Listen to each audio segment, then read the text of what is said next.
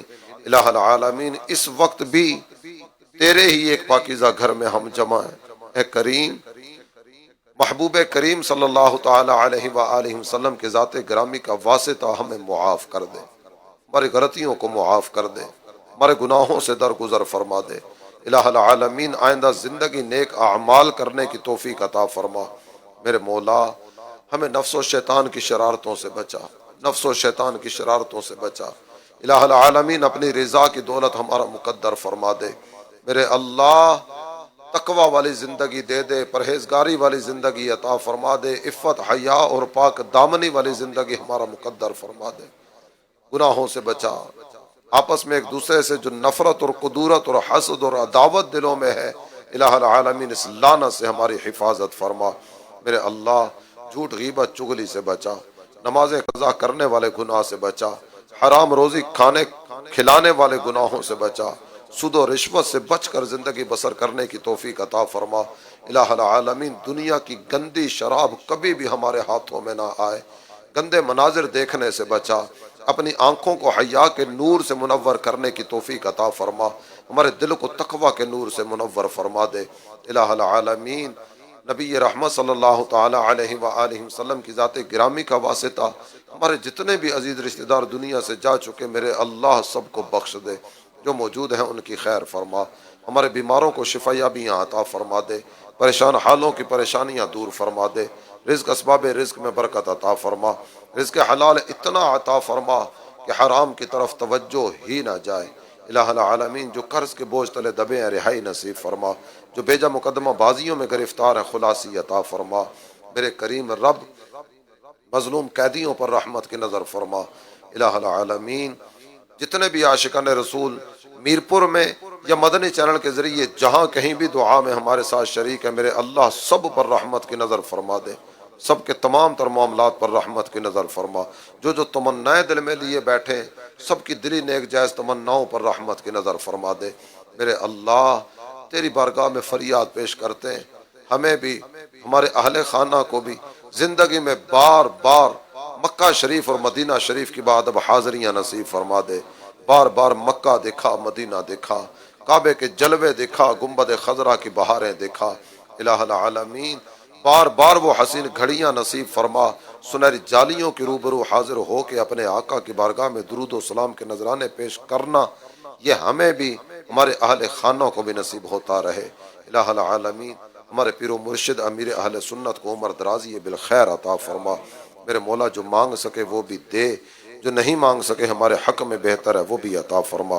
کہتے رہتے ہیں دعا کے واسطے بندے تیرے، کر دے پوری آرزو ہر بے کسو مجبور کی۔ ان اللہ و ملائکتہ یصلون علی النبی یا ایہا الذین آمنوا صلوا علیہ وسلموا تسلیما۔ صلی اللہ تعالی علی النبی الامی وآلہ صلی اللہ علیہ وسلم، صلاۃ و سلام علیک یا سیدی یا رسول اللہ۔ سبحان ربک رب العزت عما یصفون وسلام علی المرسلین والحمد للہ رب العالمین بحق لا الہ الا اللہ محمد الرسول اللہ صلی اللہ تعالی علیہ وآلہ وسلم۔